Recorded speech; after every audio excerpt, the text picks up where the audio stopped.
لعلكم ترحمون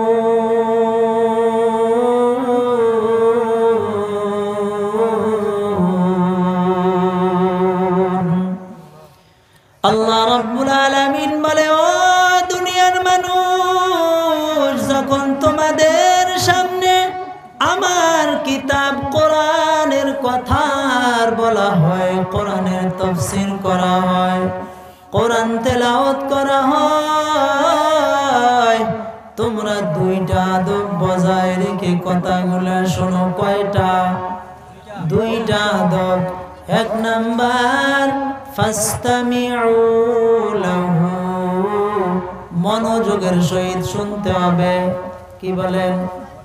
এক নাম্বার আদব, কোরআনের কথা শুনতে হলে মনোযোগের সহিত শুনতে হবে। দুই নাম্বার আদব, ওয়ানসিতু, কোনো এলোমেলো করা যাবে না, চুপচাপ শুনতে হবে। আল্লাহ বলেন, কোন মানুষ যদি দুইটা আদব বজায় রেখে কোরআনের কথাগুলো শুনে, আল্লাহ বলেন লাআল্লাকুম তুরহামুন, আমি আল্লাহ তাদের উপরে রহমত আর বরকত নাজিল করব। এরে ভাই, কোরআনের কথা বলে শেষ করা যাবে না, এত ব্যাখ্যা, এত তাফসীর। আল্লাহ তাআলা বলেন, কুল লাউ কানাল বাহরু মিদাদাল লিকালিমাতি রাব্বি লানাফিদাল বাহরু ক্বাবলা আন তানফাদা কালিমাতু রাব্বি ওয়ালাউ জি'না বিমিথলিহি মাদাদা। আল্লাহ রাব্বুল আলামিন বলেন, ও নবী, আপনি জানাইয়া দেন, দুনিয়ার জমিনে যত সাগর আছে, সমস্ত সাগরগুলোর পানিকে যদি কালি বানিয়ে দেওয়া হয়, এই পৃথিবীর জমিনে যত গাছপালা আছে সবগুলা কেটে যদি কলম বানিয়ে দেওয়া হয়, হযরতে আদম থেকে নিয়ে কিয়ামত পর্যন্ত যত মানুষ এই পৃথিবীর জমিনে আসবে, প্রত্যেকটা মানুষকে যদি লেখক বানিয়ে দেওয়া হয় আর বলা হয় তোমরা কোরআনের ব্যাখ্যা লিখতে থাকো, লিখতেছেন, সমস্ত পানি শুকিয়ে যাবে, গাছপালা শেষ হয়ে যাবে, মানুষের হায়াত শেষ হয়ে যাবে, এরপরেও কোরআনের ব্যাখ্যা বান্দা লিখে শেষ করতে পারবে না। সুবহানাল্লাহ বলতেন না? ভালো লাগতেছে না আপনার নাকি? খারাপ লাগতেছে নাকি ভাই? তো একটু হা না নাড়াচাড়া দেন। মানুষ যখন কোরআনের কথা শুনে, ওই মানুষটা নেকির দিকে দৌড়ায়। কোন দিকে দৌড়ায়? আর যখন গান বাজনা বিভিন্ন রকম গুনার কথা শুনে, ওই বান্দা গুনার কাজে মজা পায়। বলেন নাউজুবিল্লাহ। এই জন্য যে ব্যক্তি গুনার কাজে মজা পায়, ওই ব্যক্তি কোরআনের কথা শুনতে চাইবে না, তার ভালো লাগবে না, কারণ তে তো গুনার কাজেই মজা পায়, ঠিক না? এই জন্য তার সামনে আপনি যতই কোরআনের বয়ান করেন না কেন, আল্লাহ তাআলা তার অন্তরকে মোহর লাগাই দিয়েছেন, কোরআনের কথার ভিতরে যায় না। কারণ এত পরিমাণে গুনাহ করছে, গুনাহ করার কারণে যতই গুনার কাজ করে শুধু গুনার কাজেই মজা পায়। নাউজুবিল্লাহ। এই জন্য আল্লাহ তাআলা বলেন, বান্দা যখন গুনাহ করে তওবা করে না, একটা গুনাহ করার কারণে বান্দার অন্তরে একটা কালো দাগ লেগে যায়। বান্দা তওবা করে না, আর একটা গুনাহ করে আর একটা দাগ লেগে যায়। তওবা করে না, আবার গুনাহ করে আর একটা দাগ লেগে যায়। তওবা করে না, আবার গুনাহ করে, আবার দাগ লেগে যায়। আল্লাহ তাআলা বলেন ওই বান্দার জন্য কাল্লা বাল রানা আলা কুলুবিহিম, আল্লাহ বলেন ওই বান্দার অন্তর জাম হয়ে গিয়েছে, কালো হয়ে গিয়েছে। ওই অন্তরে আর কোনো দিন কোরআনের কথা ঢুকবে না, কোরআনের তাফসীর তার ভিতরে যাবে না, কোরআনের জন্য মায়া হবে না, কারণ সে গুনাহগার। এখন কোরআনের কথা বান্দাকে ভালো লাগে না, গুনার কথা বললে বান্দা শুধু গুনার কাজে মজা পায়। আরে ভাই, কোরআন এত দামি, এত বরকতি কিতাব, কোন আল্লাহর বান্দা যদি কোরআনের কথাগুলো শুনে, কেউ যদি কোরআনের তেলাওয়াত শুনে আর কোরআনও তেলাওয়াত করে, কোরআনের তাফসীর শুনে, আল্লাহ তাআলা তার অন্তরটাকে নরম বানাইয়া দেয়। মাজালিসে আবরার নামে একটা কিতাব আছে,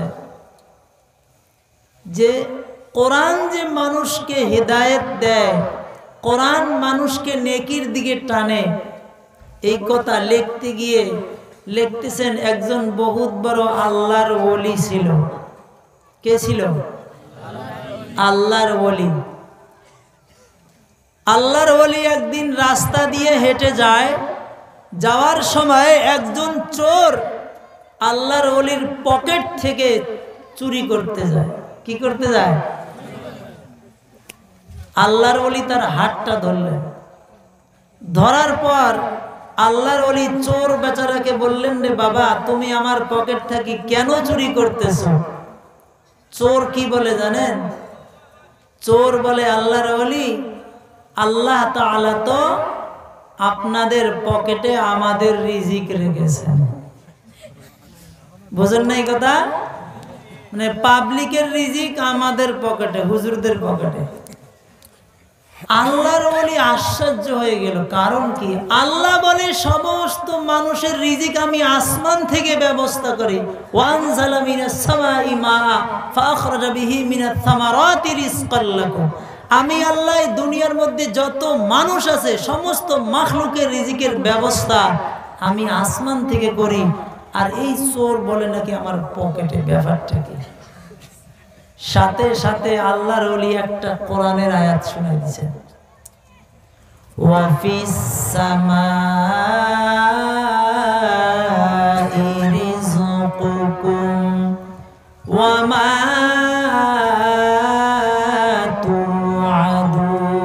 তুআদুন।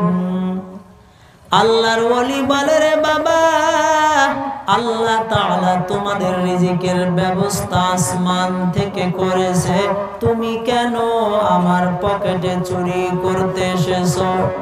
এই আয়াতটা শোনার পর চোর বেচারা পরিবর্তন হয়ে গেল, সাথে সাথে গোপনে গোপনে আল্লাহর কাছে ক্ষমা চায় আর তওবা করে।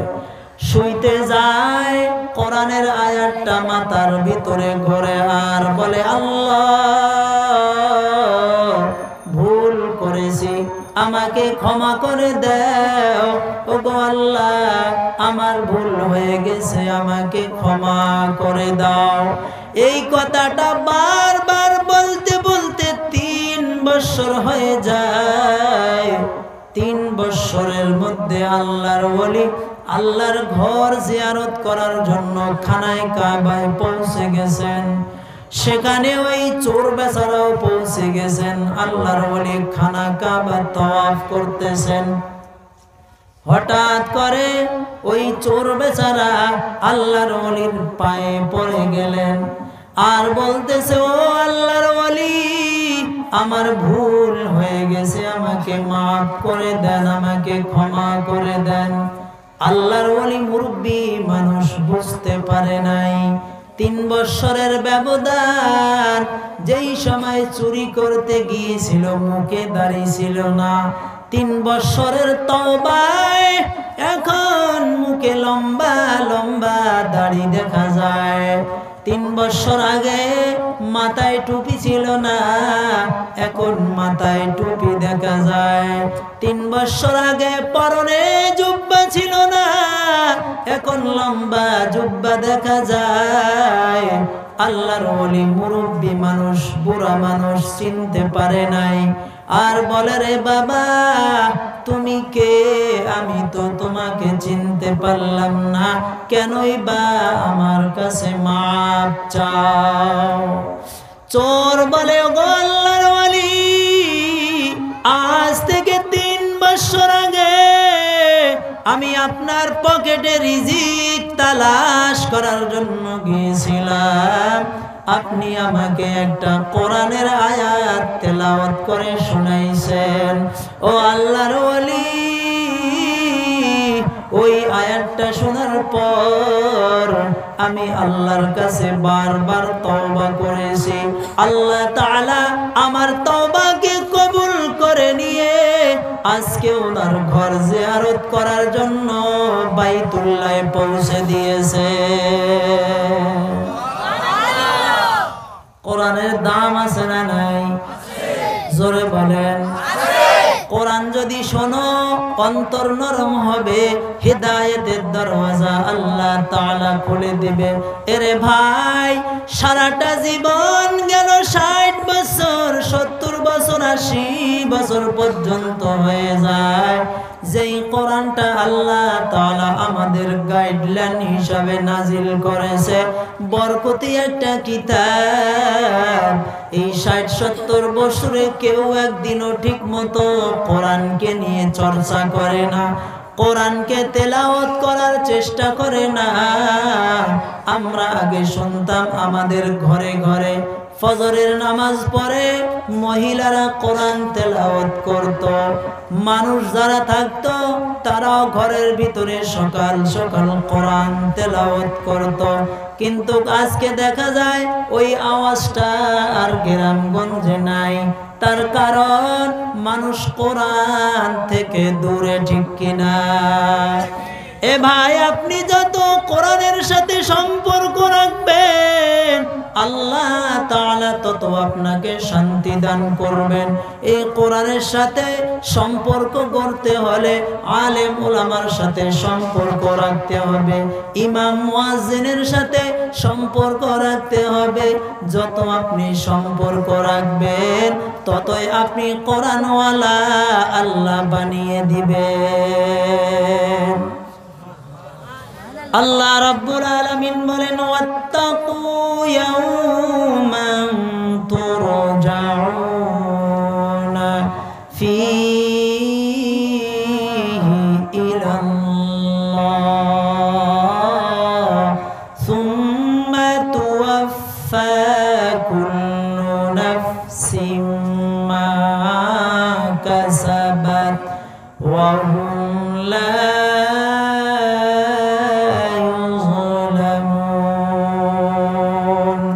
আল্লাহ রাব্বুল আলামিন বলেন, ও দুনিয়ার মানুষ, আমি আল্লাহ কাউকে 60 বছর জিন্দেগি দিলাম, কাউকে 70, কাউকে 80, কাউকে আবার 100 বছর জিন্দেগি দিলাম।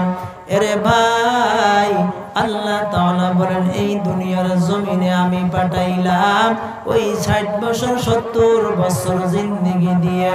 আল্লাহ এটাও বলেন 60 বছরে শেষ নয়, আবার এই জীবনটা শেষ হয়ে যাবে। তার মানে আল্লাহ তাআলা আবার মওত দিবে, মওতের পরে আল্লাহ তাআলা আবার বলেন এটাও শেষ না, আবার আল্লাহ তাআলা নতুন ভাবে আমাদেরকে জীবিত করবেন। জীবিত করে শেষ নয়, আল্লাহ বলেন বান্দা আমি 60 বছর দিয়েছিলাম, 70 বছর দিয়েছিলাম, 80 বছর দান করেছিলাম। আল্লাহ তাআলা এই 60, 70, 80 বছরের হিসাব আবার জীবিত করে পুঙ্খানু ভাবে আল্লাহ হিসাব নিবে।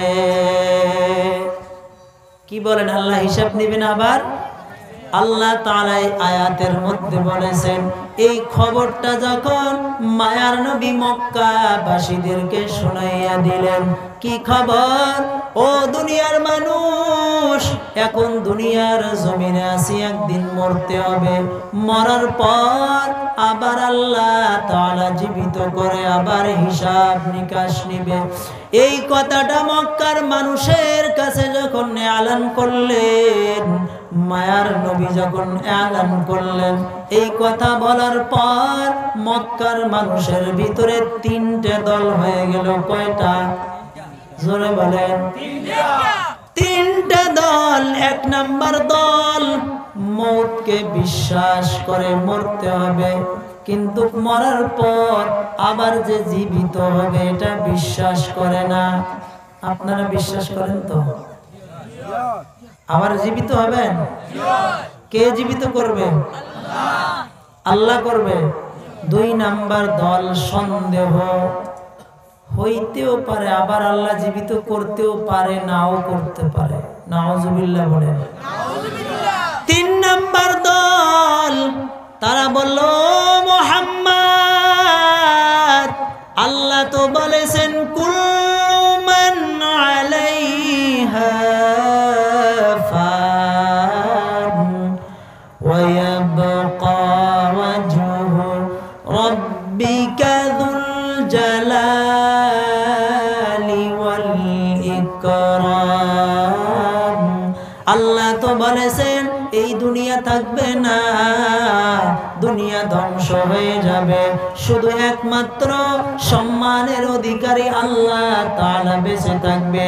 ও মুহাম্মদ, আল্লাহ তাআলার কথা অনুযায়ী দুনিয়া এখনো কেন বাকি আছে, ধ্বংস হয় না কেন? মায়ার নবী বলেন, রে ভাই, তোমার আমার কথায় আল্লাহ তাআলা দুনিয়া ধ্বংস করবে না। যেদিন আল্লাহ তাআলা অর্ডার করবেন ইসরাফিলকে, আর বলবেন ফু লাগাও ওয়া নুফিখা ফিস সূরি ফাসাইকা মান ফিস সামাওয়াতি ওয়াল আরদ। ইসরাফিল যখন ফু লাগাইবে, আল্লাহ তাআলার হুকুমে দুনিয়া ধ্বংস হয়ে যাবে। এই কথা বলার পর আস ইবনে ওয়াইল নামে একজন মক্কার মানুষ আল্লাহর নবীর সামনে একটা মুর্দা হাড্ডি, মরা হাড্ডি, শুকনা হাড্ডি, একটা শুকনা হাড্ডি আল্লাহর নবীর সামনে এনে দিয়ে বললেন, মাইয়ুহিল ইযামা ওয়া হিয়া রামীম।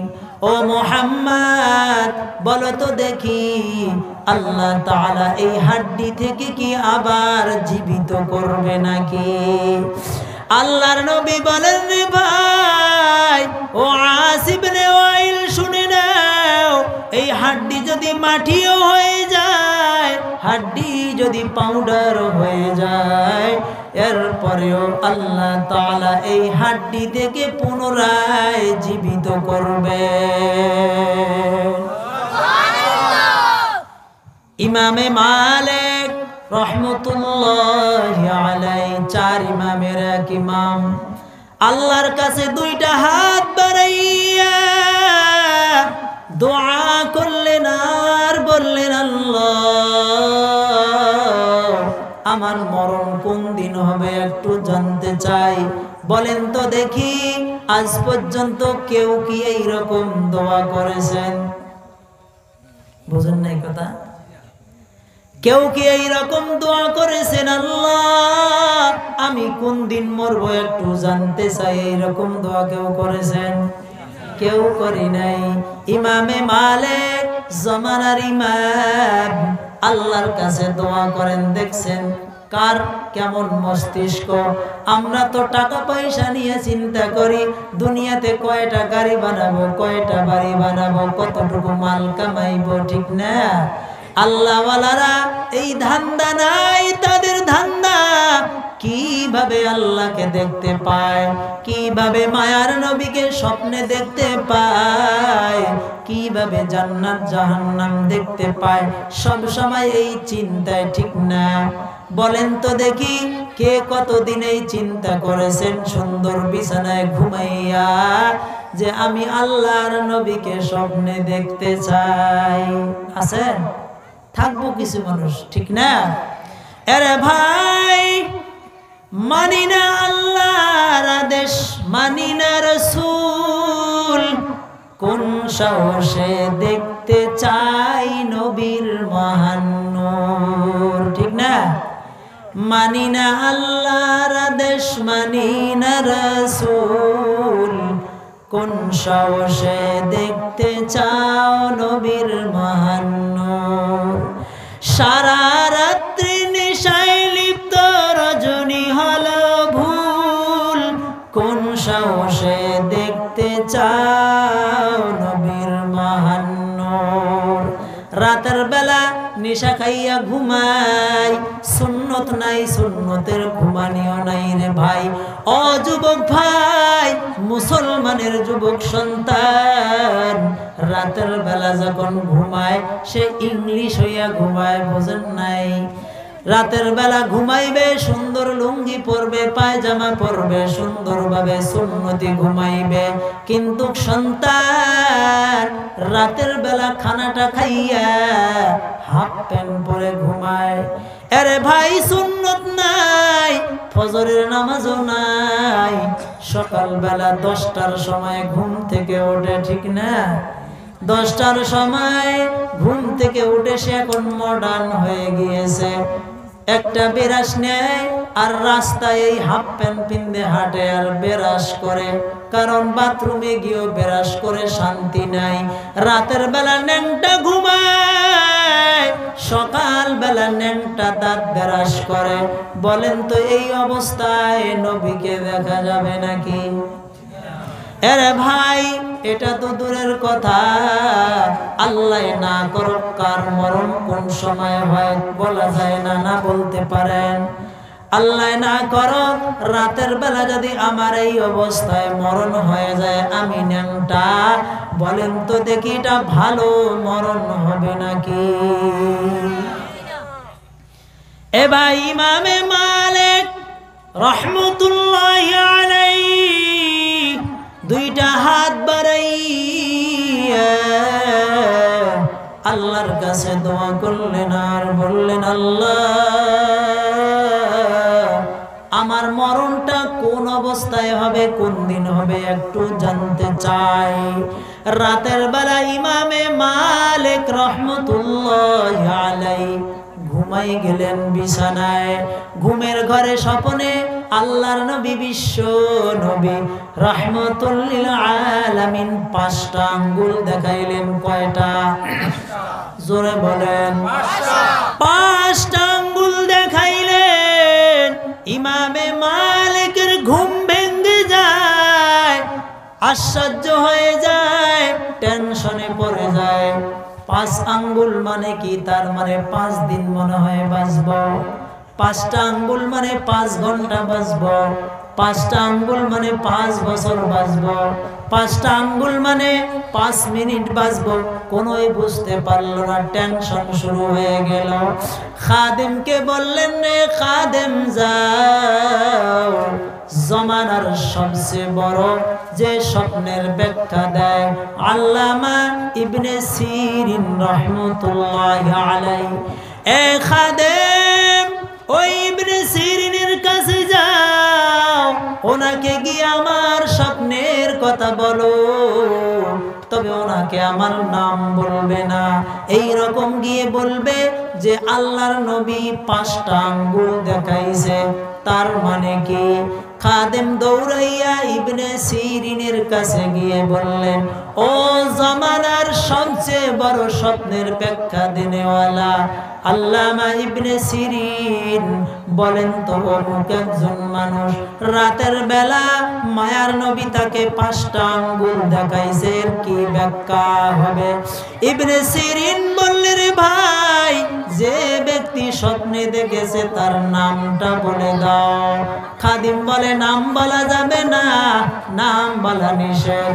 ইবনে সিরিন বলেন, নাম না বললে ব্যাখ্যাও বলা যাবে না, ব্যাখ্যা বলা নিষেধ। সুবহানাল্লাহ। আবার সাথে সাথে বলে দিলেন, এই রকম স্বপ্ন ইমামে মালিক ছাড়া কেউ দেখতে পারে না। একটু একটু জোরে সোরে বলেন না সুবহানাল্লাহ। প্রায় জায়গায় আমি বলি ভাই আমাদের কাপড় যদি ময়লা হয় আমরা সাবান কিনি না আতর কিনি? বলেন না জোরে বলেন। আতর কিনবেন না? কাপড় ময়লা হলে সাবান কিনবেন না আতর কিনবেন? সাবান। আর যদি অন্তর ময়লা হয়? ফুকায়ে কেরাম লেখেন কারণ অন্তর যদি ময়লা হয় সাবানে পরিষ্কার হবে না, আতরে পরিষ্কার হবে না। কি করবা? প্রথমে হাদিস পড়েছে আলাইকুম বিমাজালিসাতিল উলামা, হক্কানি রব্বানি উলামায়ে কেরাম আল্লাহর ওলি যারা আছে তাদের কাছে যাও, তারা যেই ওজিফা দেয় ওই ওজিফা পড়ো। তার মানে সুবহানাল্লাহ, আলহামদুলিল্লাহ, লা ইলাহা ইল্লাল্লাহ, এই সমস্ত জিকির যতই করবে আল্লাহ তাআলা আমার আপনার অন্তরের ময়লা দূর করে দিবে। আরে ভাই আমি আপনি ডাক্তারের কাছে যাই, কেউ আগরতলা যায়, কেউ শিলচর যায়, কেউ বেঙ্গালোর চেন্নাই কত জায়গায় যায়। এবার বলেন তো দেখি কোন ডাক্তারের চেম্বারে এই রকম কথা লেখা আছে নাকি? অনেক ডাক্তার নাক কান গলা বিশেষজ্ঞ, অনেকে হাড় বিশেষজ্ঞ, অনেকে নার্ভ বিশেষজ্ঞ, অনেকে ব্রেন বিশেষজ্ঞ, অনেক ডাক্তার অনেক রকম বিশেষজ্ঞ। আমার প্রশ্ন আপনাদের কাছে বলেন, এবার বলেন তো দেখি কোন ডাক্তার চেম্বারের সামনে তার সাইনবোর্ডে কি লেখা আছে ইনি হলেন অন্তর স্পেশালিস্ট? পাইছেন আজ পর্যন্ত? কোন জায়গায় দেখছেন? চেন্নাই গিয়েও পাইছেন? পান নাই। এবার বলেন আমার আপনার অন্তর অসুস্থ, বেমার হয়ে গিয়েছি, চেন্নাইয়ে ডাক্তার নাই, শিলচরেও ডাক্তার নাই, আগরতলায়ও নাই, কোথায় যাইবেন? আরে ভাই এই দিলের ডাক্তার হলো হক্কানি রব্বানি উলামায়ে কেরাম। দিলের ডাক্তার সুবহানাল্লাহ, দিলের ডাক্তার আলহামদুলিল্লাহ।